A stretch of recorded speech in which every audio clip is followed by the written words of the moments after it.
bendera One Piece sendiri kan sebagai hiburan, nggak dimaksudkan ke makar atau apapun itu. Buat menandai kewakilan rakyat aja terhadap pemerintah. Pemakaian bendera One Piece itu nggak masalah. Dipo Investigasi Senin 11 Agustus pukul 8:30 malam di Kompas TV. Sesaat lagi Anda menyaksikan Zona Inspirasi yang dipersembahkan oleh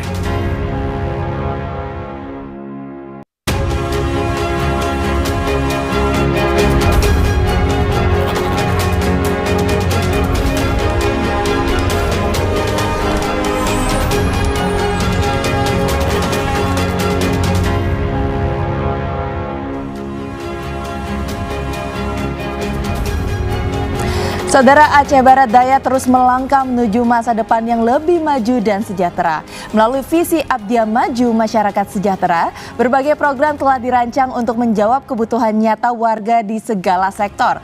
Mulai dari penguatan nilai-nilai syariat Islam, peningkatan kualitas sumber daya manusia, pembangunan infrastruktur terintegrasi, hingga pengembangan ekonomi lokal yang berdaya saing. Lantas bagaimana seluruh misi ini diwujudkan dalam kebijakan dan program yang terasa hingga ke masyarakat? Kita akan membahasnya lebih dalam selama 30 menit ke depan bersama saya Amanda Haj di Zona Inspirasi.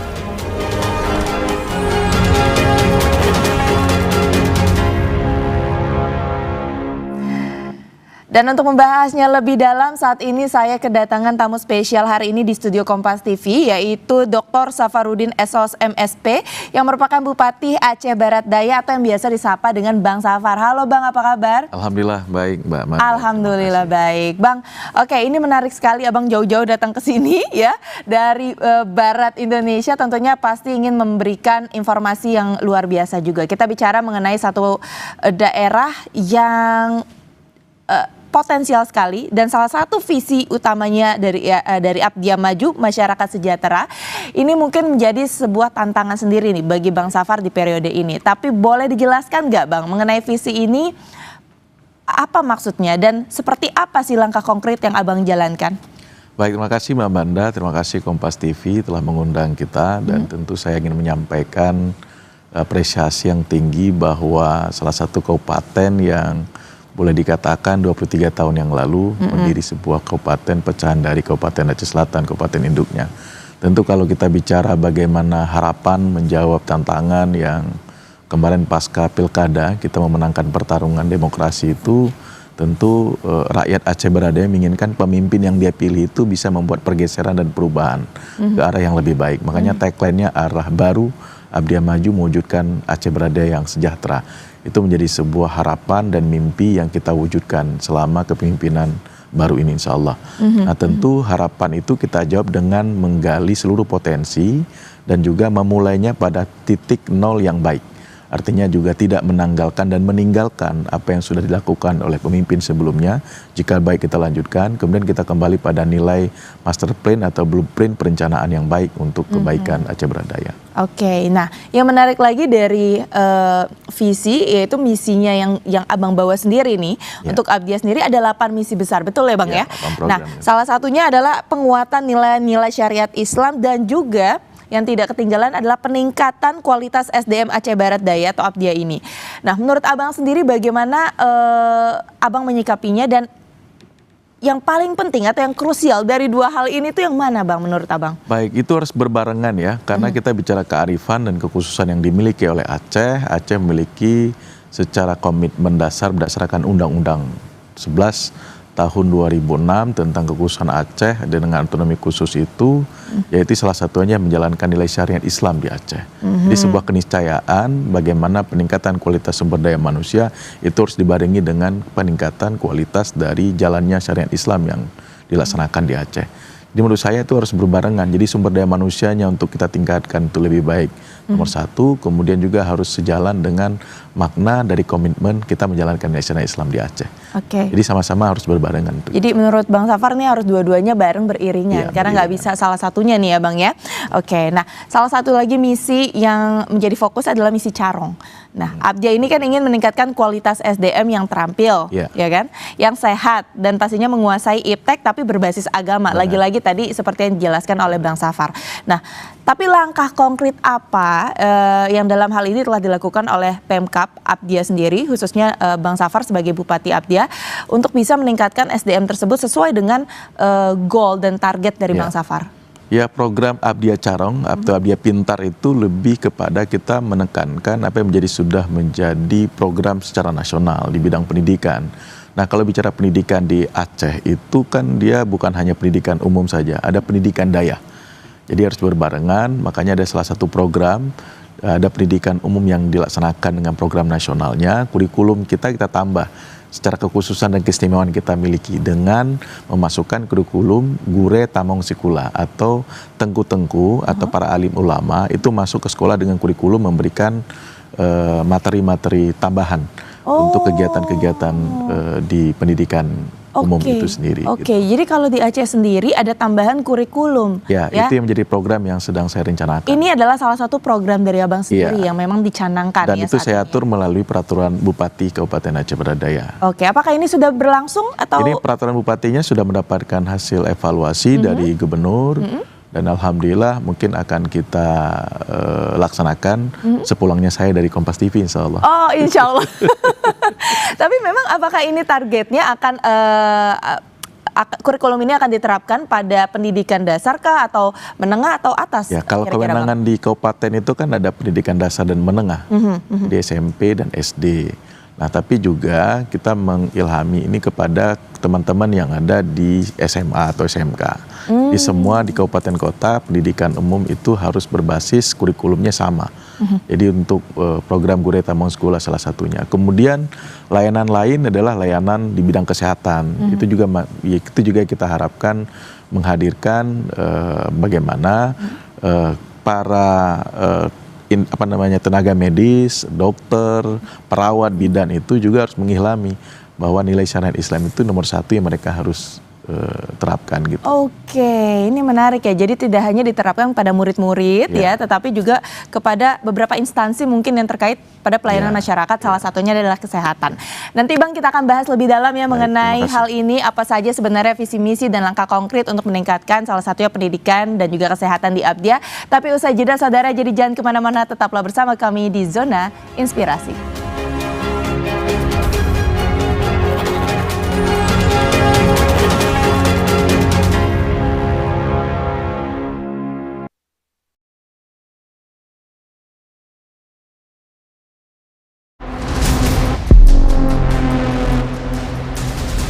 Dilihat ini adalah bendera One Piece yang dipasang di salah satu mobil box. Bendera One Piece sendiri kan sebagai hiburan, nggak dimaksudkan ke makar atau apapun itu.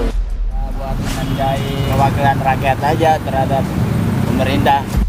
Pemakaian bendera One Piece itu tidak masalah. Dipo Investigasi Senin 11 Agustus pukul 8:30 malam di Kompas TV. Gelorakan semangat, nyalakan optimisme dalam dada. Istimewa di Hari Merdeka. Momen hikmat penaikan bendera pusaka. Ikuti dalam laporan khusus pengibaran Sang Saka Merah Putih. Minggu 17 Agustus pukul 8 pagi. Live di Kompas TV. Eredivisie, Rem de la Creme kompetisi sepak bola Belanda. Tempat para jawara bertarung di atas rumput hijau dengan gengsi dan strategi dan momen tak terduga bersatu dalam satu laga. Diiringi riuh supporter yang mengguncang langit stadion, menghidupkan asa, mengincar 3 poin, mengejar supremasi. Rasakan nyawa sepak bola Belanda berdetak di layar Anda. Eredivisie, saksikan pada hari dan jam berikut live di Kompas TV. Semarakkan suasana pagi Anda di Hari Kemerdekaan. Persiapannya sudah sangat siap.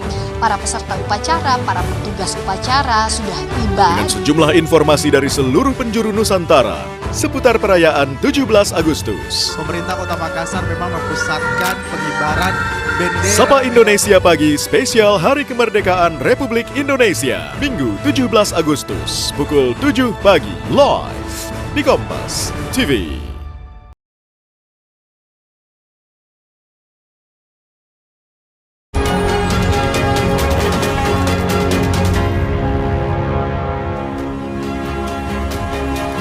Kembali lagi di Zona Inspirasi Saudara, masih bersama dengan Bupati Aceh Barat Daya ya, Bang Safar di sini. Aduh Bang Safar, saya sampai belibet nih karena tadi menarik banget perbincangan kita yang mengenai pendidikan yang ada di Abdia sendiri yang memang memiliki kekhususan kita bisa bilang ya dibandingkan dengan beberapa daerah di Indonesia. Salah satunya yang menjadi program unggulan Abang sendiri adalah ingin adanya peningkatan nilai-nilai agama Islam lagi ya, seperti budi pekerti yang memang diajarkan oleh ahlinya. Kita bisa bicara seperti itu ya Bang ya, dalam hal ini Ustadz ya, mungkin pemuka agama. Tapi apakah memang tenaga pengajar ini disediakan dan bagaimana prosedurnya sih Bang sebenarnya untuk hal ini? Saya sebelum menjelaskan itu saya coba kasih sampaikan bagaimana latar belakang kenapa program itu ada ya. Program ini ada karena memang kita lihat realitas kehidupan sosial kita dengan tantangan judi online, narkoba, dan penyimpangan seks dan lain-lain itu kan Aceh itu sudah menjadi ranking yang memprihatinkan dalam soal itu, apalagi soal narkoba. Jadi membentengi nilai sosial itu yaitu dengan cara di dunia pendidikan, walaupun sudah ada kurikulum yang secara nasional sudah membentuk mereka dalam proses kegiatan belajar mengajar, makanya kita tambahi dengan kegiatan para guru-guru ahli agama untuk memasukkan, untuk menyampaikan itu pesan-pesan moral, pesan-pesan bagaimana membentuk nilai akhlakul karimah bagi tenaga didik kita dan tenaga pendidiknya gitu. Nah itu yang menjadi latar belakang, dan kemudian kegiatannya ini kita rencanakan melalui peraturan bupati itu para guru-gurunya diseleksi oleh salah satu dinas yang memang membawahi itu dinas pendidikan Daya. Yang itu kan berbeda dengan dinas yang ada di kabupaten kota se-Indonesia kecuali di Aceh. Itu punya dinas Daya itu sendiri. Oke, jadi memang diseleksi juga baik pemerintah kabupaten dalam hal ini di bidang pendidikan ya. Dan pastinya latar belakang atau motivasi Abang sendiri agar ini menjadi salah satu program utama ya karena melihat kondisi saat ini ya. Khususnya mungkin generasi muda yang ada di Aceh yang kita perlu was-was sendiri, ini akan menjadi semakin buruk kalau tidak diatasi. Begitu ya Bang ya? Ya, salah satu harapannya paling tidak kalaupun tidak menjaga keseluruhan tapi tidak menjaga diri kita, keluarga kita dan sanak famili untuk tidak terkena dengan imbas dari keadaan sosial tersebut gitu. Oke, setuju. Nah, masih berbicara mengenai pendidikan nih Bang, yang memang menjadi salah satu misi utama dari Abang Safar sendiri, terdapat komitmen untuk meningkatkan mutu pendidikan di Aceh. Nah, bicara mengenai mutu pendidikan, rasanya kita nggak bisa bicara mengenai teoritis aja nih ya, secara teori. Karena pada akhirnya, bagaimana sebenarnya Abang sendiri untuk memastikan pendidikan di Abdia ini tidak hanya fokus pada akademis, tidak hanya fokus pada teori, tapi juga bisa membentuk SDM unggul yang siap untuk terjun ke lapangan kerja nanti. Ya, kalau dulu intervensi pemerintah itu kan lebih banyak kepada pembangunan fisik, ya, infrastruktur sekolah, rehab dan renovasi sekolah gitu kan. Tapi saya lebih mengedepankan bahwa ya fisik sekolah di Abdia itu yang nggak memprihatinkan juga gitu. Walaupun memang ada banyak sekolah juga di Abdia itu yang membutuhkan renovasi dan juga revitalisasi gedung-gedungnya dan infrastruktur mobilernya dan lain-lain. Tapi lebih dengan yang lain kalau kita bicara tentang sumber daya manusia, bukan bicara infrastruktur tapi bagaimana potensi dari tenaga didik itu dulu sebelum menciptakan anak didik berkualitas. Tentu menciptakan agar pendidik atau tenaga didik itu juga punya sumber daya yang berkualitas dan terampil. Nah itu yang kita membuat kajiannya agar mereka itu bisa belajar ke tempat-tempat lain untuk mengunjungi dan melihat apa sih kurikulum pendidikan yang bisa memberikan semangat dan motivasi bagi anak didiknya ke depan bisa lebih baik gitu. Saya pikir itu.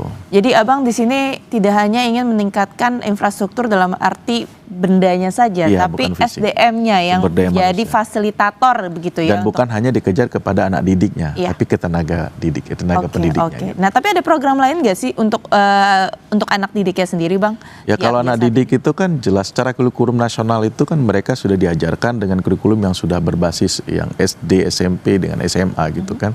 Nah, tinggal kita bicara tentang di Aceh ini kan kembali lagi bicara kearifan dan kekhususan yang kita miliki. Tentu kalau bicara kekhususan dan kearifan lokal di Aceh itu bagaimana mereka juga berdaya saing dengan sumber informasi secara teknologi yang sudah semakin pesat dan berkembang. Jadi mereka itu juga harus tidak boleh awam lagi mengenal teknologi. Itu salah satu daya saing mereka untuk menantang era bonus demografi ke depan di 2035. Dan dalam hal ini Pemkab Apdia sendiri siap untuk memfasilitasi tersebut ya? Oke. Nah, berbicara mengenai tadi kita bicara mengenai pendidikan. Saat ini salah satu fokus juga dari Pemkab dari Apdia sendiri adalah kesehatan dari masyarakat dan juga warga Apdia. Nah, bagaimana pelayanan kesehatan berkualitas ini yang bisa menjadi fokus Abang sendiri? Kira-kira strategi pemerintah sendiri untuk bisa memastikan fasilitas kesehatan ini menjangkau seluruh warga desa. Itu seperti apa, Bang? Iya, sekarang kita punya satu rumah sakit, satu-satunya rumah sakit yang ada di Apdia, Rumah Sakit Tengku Pekan. Dan kita dibantu dengan 5 puskesmas rawat inap dari 9 kecamatan yang kita miliki di sana. Tentu dalam bicara pelayanan dasar kesehatan ini itu sangat memprihatinkan kondisi, apalagi di rumah sakit itu hanya memiliki 113 unit kamar dengan volume pasien yang datang setiap harinya itu atau per bulannya itu membludak gitu. Dan memang kita juga tidak memiliki alat kesehatan yang mumpuni dan bisa memberikan bantuan. Makanya harapan saya ke depan di 2026, 2027 dengan perencanaan dan kita usulkan ke pemerintah pusat dengan kondisi hari ini itu bisa dapat bantuan. Dan alhamdulillah kemarin kita sudah ketemu dengan Pak Menteri Kesehatan, kata Pak Menteri menunggu impres tentang alat kesehatan, kemudian juga dengan infrastruktur untuk membantu rumah sakit yang ada di daerah untuk bisa mewujudkan mutu kualitas pelayanan kesehatan yang jauh lebih prima. Targetnya sendiri untuk Apdia? Tentunya sekarang kita menargetkan karena dengan kemampuan yang kita miliki ya Mbak ya. Rumah sakit kita itu alhamdulillahnya sekarang dalam proses pelayanan semakin lebih baik. Pertama saya mengedepankan nilai walaupun administrasinya itu agak ribet ya bagi masyarakat yang awam dengan administrasi. Sekarang makanya pemerintah daerah mengharapkan bagi tenaga administrasi di rumah sakit Tengku Pekan itu lebih memberikan perhatian utama bagi mereka. Itu misalnya ketika di IGD itu pengurusannya itu dibantu dulu pasiennya, baru administrasinya belakangan yang dibantu. Kebanyakan kan menunggu kartu BPJS-nya, menunggu ini karena itu ribet gitu. Jadi masyarakat itu kan sulit mendapatkan pertolongan di awal. Apalagi kalau ada misalnya pasien itu yang mungkin bukan orang Aceh Barat Daya. Nah, ketika ada kecelakaan laka lantas, paling tidak kita punya rasa respon sebagai manusia untuk membantu. Itu yang harus dikedepankan dulu. Ya. Oke, Bang, menarik lagi dalam hal peningkatan kesehatan atau layanan kesehatan di Apdia sendiri. Salah satu, saya yakin ini menjadi salah satu tantangan juga, ya, khususnya di beberapa daerah di Indonesia adalah bagaimana kualitas dan juga ketersediaan dari tenaga medis. Nah, Abang sendiri mengakali hal tersebut, ya, sebagai tantangan ini seperti apa sih, Bang? Ya, kita mengakui lah ya, bagi tenaga medis yang paling berat itu kan kayak dokter spesialis. Nah, dokter spesialis ini kan ya mereka juga harus dibarengi dengan peralatan yang lengkap, ya sehingga mereka bisa punya fokus untuk memberikan pelayanan. Itu salah satu menjadi program yang kedepannya saya mengharapkan semua para dokter spesialis itu tidak ada lagi kendalanya dalam soal alat kesehatan. Jadi mereka bilang bahwa kami nggak bisa membantu pelayanan karena alat kesehatan nggak dimiliki oleh rumah sakit ini gitu. Nah, ke depan itu yang kita harus tuntaskan. Kemudian yang kedua, kita juga mengharapkan infrastruktur. Jadi seperti layanan paling dasar lah ya, rumah sakit itu kan kamar-kamarnya itu kan harus memadai. Jadi kan sekarang sudah ada kan persentase berapa jumlah pasien yang hadir, kamar itu berapa. Nah itu kan sekarang impres dengan dikeluarkannya nanti oleh Pak Prabowo, insya Allah mungkin akan bisa memberikan pelayanan yang prima itu sendiri. Oke, amin. Kita mengharapkan itu semua ya, pastinya mudah-mudahan. Ya. Oke, Bang Safar, nih masih banyak sekali pertanyaan yang ingin saya tanyakan, tapi lagi-lagi kita harus jeda dulu sejenak ya Bang. Dan saudara jangan kemana-mana, tetaplah bersama kami di Zona Inspirasi.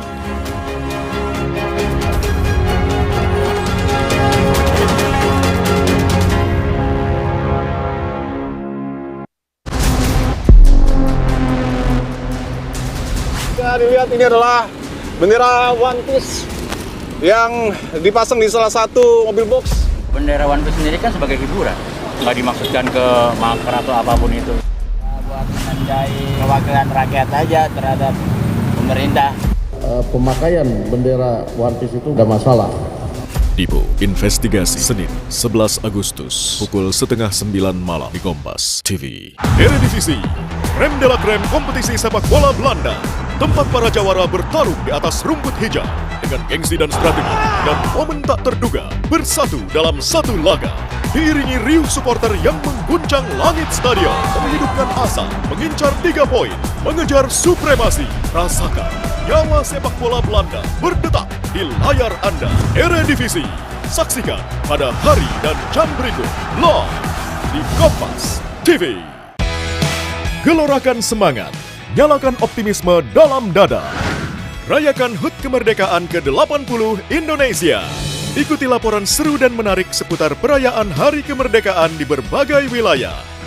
Dalam Sapa Indonesia Siang, spesial HUT Kemerdekaan RI.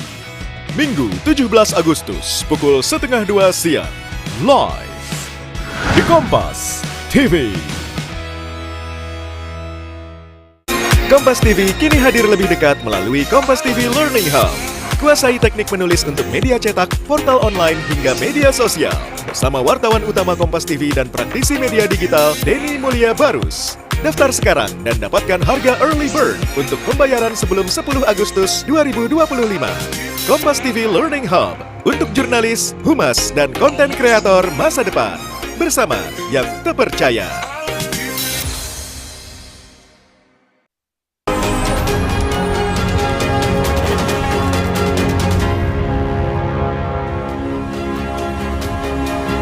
Masih di zona inspirasi bersama Bupati Aceh Barat Daya Bapak Safarudin atau yang biasa dipanggil dengan Bang Safar ya Bang. Kalau tadi di segmen sebelumnya ini menarik sekali pembahasan kita mengenai kesehatan. Salah satunya adalah dengan meningkatkan tenaga medis yang ada di Apdia. Tapi kalau kita bicara mengenai tenaga medis nih, ini nggak cuma Apdia sendiri ya. Di beberapa daerah mungkin hampir rata di Indonesia ada kesulitan untuk mendapatkan tenaga medis, khususnya dokter spesialis. Nah, bagaimana Pemkab Apdia sendiri ini bisa membantu atau meminimalisir efek dari kekurangan dokter spesialis ini sih Bang? Ya makanya kan ada harapan saya banyak-banyak putra-putra daerah yang dokter di Apdia itu mau sekolah. Jadi makanya saya begitu mereka minta izin sekolah, saya langsung berikan. Nah kenapa? Kita juga mendorong agar kualitas mereka menjadi dokter spesialis lebih cepat. Jadi itu juga membantu masyarakat Aceh Barat ke depannya. Dan bukan hanya membantu memberikan dukungan, tapi juga support kita untuk semacam beasiswa ke depannya juga saya akan pikirkan untuk memberikan bantuan ke mereka. Supaya makin semangat, makin mereka nanti pulang merasa bahwa ada ketergantungan pemerintah sudah bantu dia ketika sekolah. Nah, gitu. jadi memang ada harapan atau ada rasa ingin kembali mendedikasikan apa yang mereka dapatkan dari daerah untuk daerah kembali ya. Oke, nah kalau kita bicara tadi mengenai pendidikan sudah, kesehatan sudah, nggak lengkap rasanya kalau tidak berbicara mengenai ekonomi nih Bang. Karena bicara lagi mengenai ekonomi, menurut data juga Aceh sebagai salah satu daerah dengan ekonomi yang kurang baik lah saat ini di Indonesia. Nah, tapi misi sejahtera ini kan menekankan penguatan basis produksi di sektor pertanian, perkebunan, kelautan, perikanan, dan juga pariwisata. Betul ya Bang ya? Nah, kalau dari Pemkab Apdia sendiri, strategi utama untuk bisa mengoptimalkan sektor-sektor ini seperti apa sih Bang? Ya, saya harus jujur ya Mbak ya, kalau Aceh dan terutama Apdia juga ya, kita masih angka kemiskinan kita di 15% lebih. Nah ini angka yang sangat memprihatinkan. Nah jauh dari nilai kata sejahtera gitu. Kita punya 23.000 orang dalam kategori miskin di Kementerian Sosial.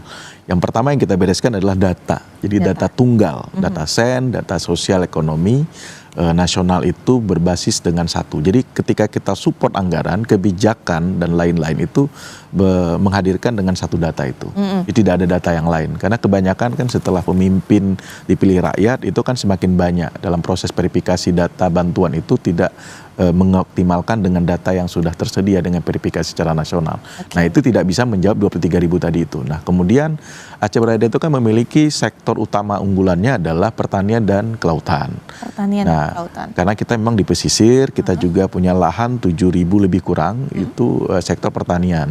Nah sekarang dengan kebijakan nasional dengan harga gabah 6.500 itu juga dirasakan oleh masyarakat Apdia sudah sangat baik. Cuma kelemahan di Apdia itu kan tidak semua masyarakat mau menjualkan produksi pertaniannya itu padinya itu ke Bulog dengan harga 6.500. Mereka sudah punya komitmen kepada tengkulak, para agen-agen yang dulunya dimodalin sejak awal mulai menanam. Jadi ketergantungan mereka ketika musim panen mereka tidak menjualnya ke Bulog dengan harga yang 6.500. Mungkin di bawah itu yang diterima gitu. Itu juga menjadi perhatian. Jadi harapan ke depan sektor pertanian ke depan itu untuk memangkas salah satunya itu. Mereka mau produksinya itu dibelikan oleh Bulog. Kemudian juga kita melihatkan ada RMU, ada salah satu pabrik penggilingan padi itu sudah ada di Abdia sejak 2018, tidak pernah beroperasi. Tidak pernah beroperasi. Dan itu pakai dana otonomi khusus.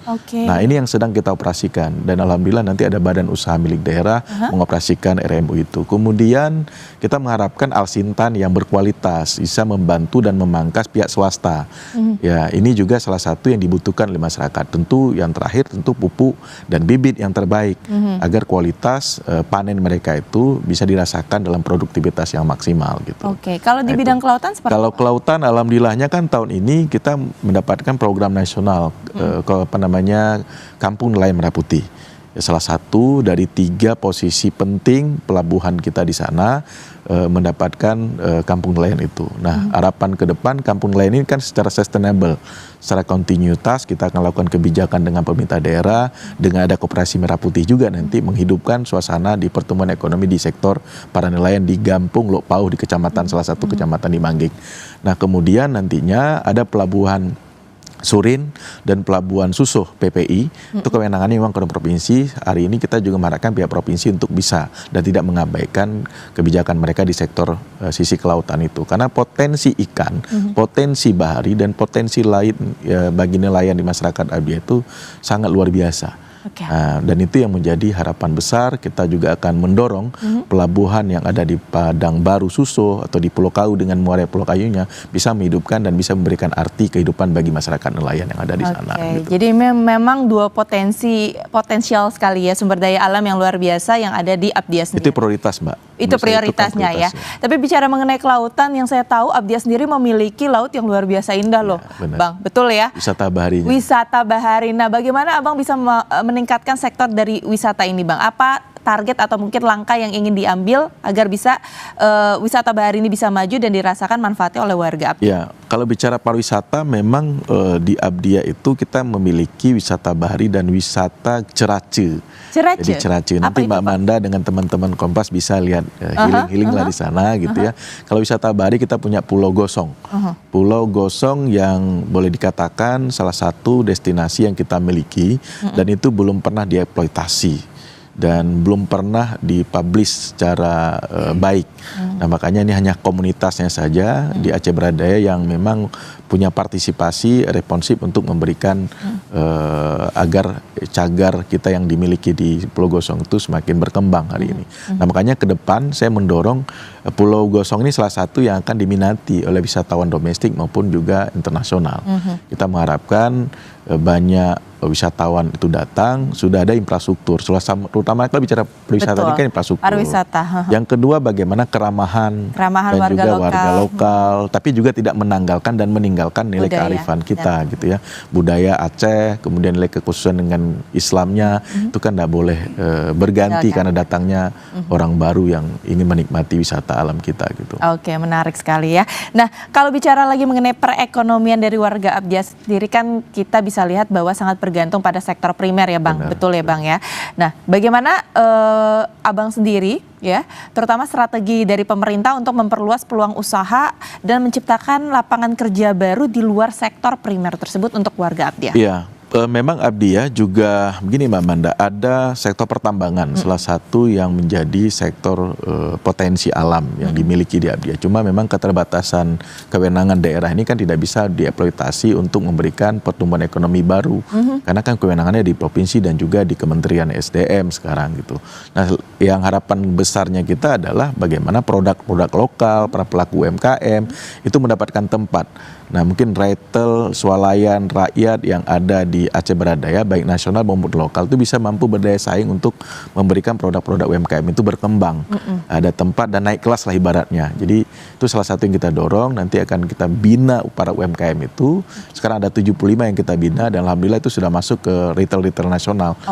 Salah satunya saya mau sampaikan yang baru saya launching kemarin. Jadi peningkatan UMKM sendiri ya, untuk itu skalanya jadi lebih nasional dan internasional. Begitu ya Bang ya. Baik Bang Safar, terima kasih ya informasinya, bincang-bincang bincangnya ini. luar biasa, masih banyak pertanyaan, tapi sayangnya waktu kita terbatas sudah 30 menit kebersamaan Tanpa ini terasa. ya. Sehat selalu dan sukses Terima selalu kasih, pastinya Mbak Wanda. ya. Terima kasih. Oke, Saudara, pemerintah Aceh Barat Daya terus melangkah untuk mewujudkan Abdia Maju, masyarakat sejahtera. Misi-misi yang tercantum bukan hanya menjadi janji di atas kertas, tapi menjadi arah kerja yang nyata di lapangan agar setiap warga merasakan manfaatnya secara langsung. Saya Amanda Haj pamit undur diri, sampai jumpa di Zona Inspirasi berikutnya.